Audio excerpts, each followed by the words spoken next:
Hello students, আশা করি তোমরা ভালো আছো। আমিও ভালো আছি। আমি তোমাদের ডালিয়া ম্যাম। চলে এলাম তোমাদের fifth semester major Bengali course 12 থেকে আরো একটি নতুন আলোচনা নিয়ে। তোমরা জানো ইতিমধ্যে আমি হিন্দি সাহিত্যের ইতিহাস আলোচনা করছি। তো সেখান থেকে তোমাদের একটা ক্লাস হয়েছে মুন্সি প্রেমচন্দ্র থেকে পার্ট 1।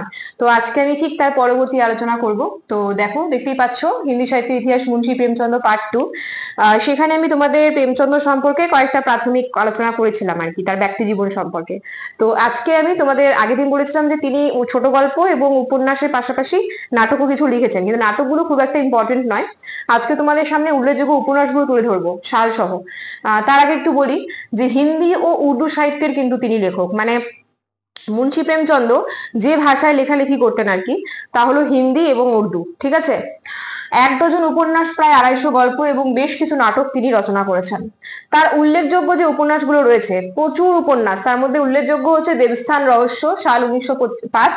এগুলো কিন্তু সব প্রকাশের, হ্যাঁ প্রকাশিত হয়েছে, প্রকাশের সাল। কেউ আবার মনে করো না যে রচনার সাল। কৃষ্ণ 1907 প্রকাশিত, সেবা সদন 1919, রঙ্গভূমি 1924, নির্মলা 1925, কর্মভূমি 1932। এগুলো তার উল্লেখযোগ্য উপন্যাস। আমি প্রত্যেককেই বলি যখন আমার ক্লাস করবে খাতা কলম নিয়ে বসে করবে। নোটস আমরা দিচ্ছি ঠিকই, কিন্তু কিছু প্রয়োজনীয় তথ্য এখানেও থাকবে, হয়তো নোটসে নেই বা নোটসে আছে এখানে নেই, তো সেগুলো তোমরা মিক্সড করে একটা সুন্দর সৃষ্টি করতে পারবে। সেই কারণে বলি যে কিছু কিছু যখন আমি অনলাইন ক্লাসগুলো করাবো এগুলো খাতায় নোট করে নেবে। তো এই যে আমি বললাম তার উল্লেখযোগ্য উপন্যাসগুলো দেবস্থান রহস্য, কৃষ্ণ, সেবা সদন, রঙ্গভূমি, নির্মলা এবং কর্মভূমি। এগুলো ছাড়াও তার উল্লেখযোগ্য একটি নাম করা উপন্যাস হচ্ছে গোদান, যেটা খুব আসে পরীক্ষায়। গোদান কার রচনা বা গোদান কার লেখা। তো এই উপন্যাসটি কিন্তু খুবই নাম করা উপন্যাস প্রেমচন্দ্রের। আর 1936-এ তিনি তো মারা যান, তো তখন তিনি একটা উপন্যাস লিখছিলেন যেটা অসম্পূর্ণ রেখেই তিনি পরলোক গমন করেন, তার নাম মঙ্গলসূত্র। ঠিক আছে। মঙ্গলসূত্র এই উপন্যাসটি তিনি কিন্তু মাঝপথে অসম্পূর্ণ রেখেই পরলোক গমন করছেন। একটা অসম্পূর্ণ উপন্যাস বলতে পারো মঙ্গলসূত্র। তো আমি তোমাদের বলে দিলাম যে 1 ডজন উপন্যাস রয়েছে তার। দেখো এত এত উপন্যাস তোর নাম মনে রাখা সম্ভব না, প্রকাশকাল মনে রাখা সম্ভব না। যেগুলো খুব আসার চান্স আছে বা যেগুলো খুব উল্লেখযোগ্য, যেগুলো নোটসে না লিখলেই নয়, তো সেগুলো আমি তোমাদের সামনে আলোচনা করলাম। যে দেখো এই বেশ কয়েকটা, এখানে 6টা আর এখানে 7টা আর এটা নিয়ে 8টা। মঙ্গলসূত্র লিখতেও পারো, নাও লিখতে পারো, কারণ এটা একটা অসম্পূর্ণ উপন্যাস। তো এই যে আমি 7টা উপন্যাসের কথা বললাম, আমার মনে হয় না খুব একটা টাফ হবে মনে রাখার। সালগুলো মনে রাখবে, প্রকাশ সালগুলো।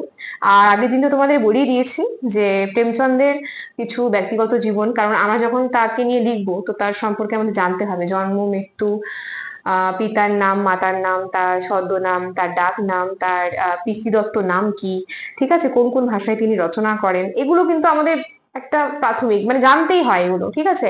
তো আজকে আমি তোমাদের সামনে তার উল্লেখযোগ্য উপন্যাসগুলো নিয়ে আলোচনা করলাম। পরবর্তী ক্লাসে থাকবে তোমাদের প্রেমচন্দ্র থেকে ছোট গল্পগুলো, মানে তার যে উল্লেখযোগ্য ছোট গল্পগুলো আছে সেগুলো নিয়ে আলোচনা করব। তো তোমরা যারা আমার ক্লাস নিয়মিত দেখছো তাদেরকে প্রত্যেককে বলছি আমাদের জ্ঞানজ্যোতি কোচিং সেন্টারে বেঙ্গলি ক্লাস কিন্তু শুরু হয়ে গেছে, মেজর বেঙ্গলি অনলাইন ক্লাস। তোমরা যারা যুক্ত হতে চাইছো আমাদের সঙ্গে অবশ্যই যুক্ত হও আমাদের নাম্বারে যোগাযোগ করে 6295916282, একটি নাম্বার 7076398606। এই নাম্বারে তোমরা অ্যাডমিশন হও। আমাদের কোর্স ফিস রয়েছে 1199 টাকা, 6 মাসের কোর্স। আর যারা যুক্ত হয়ে গেছো তারা তো পড়াশোনা শুরুই করে দিয়েছো, নোটসও পেয়েছো অনেকগুলো। তো যেগুলো পাওনি খুব তাড়াতাড়ি আমরা দেওয়ার চেষ্টা করব।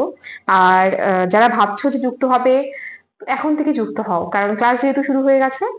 তো এখন থেকে যদি পড়াশোনাগুলো ভালো মতো করো, ভালো মতো নোটস গুলো পড়ো, অনলাইন ক্লাসগুলো করো, তাহলে কিন্তু তোমাদের অনেক উপকৃত হবে। মানে শেষে সব একসঙ্গে কিন্তু কেটে খাওয়া হয়ে যাবে, কিছুই মনে থাকবে না। তো রেজাল্ট কিন্তু মানে ভালো হওয়ার সম্ভাবনা একেবারেই কম যারা এখনো পর্যন্ত কোনো ক্লাস করছো না। তো সকলকে বলছি যারা আমার ক্লাস দেখছো, যদি আমার ক্লাস তোমাদের ভালো লেগে থাকে অবশ্যই একটা লাইক কমেন্ট শেয়ার করে আমার পাশে থেকো, এবং যে চ্যানেল থেকে ভিডিওটা দেখছো সেই চ্যানেলটি সাবস্ক্রাইব করে নোটিফিকেশন অল করে রাখো। তো আজকের ক্লাস এত পর্যন্তই, দেখা হচ্ছে নেক্সট ক্লাসে আরো এক নতুন ভিডিও নিয়ে। তোমরা দেখতেই পাচ্ছ এটা আমার পার্ট 2 প্রেমচন্দ্র থেকে। যারা পার্ট 1 দেখোনি অবশ্যই দেখো। আর এরপরে তোমাদের প্রেমচন্দ্র থেকে লাস্ট একটা ক্লাস হবে পার্ট 3, সেটা অবশ্যই দেখতে ভুলবে না। তো ভালো থাকো, সুস্থ থাকো, আমাদের চ্যানেলকে ভালোবেসে আমাদের সাথে থাকো। ধন্যবাদ।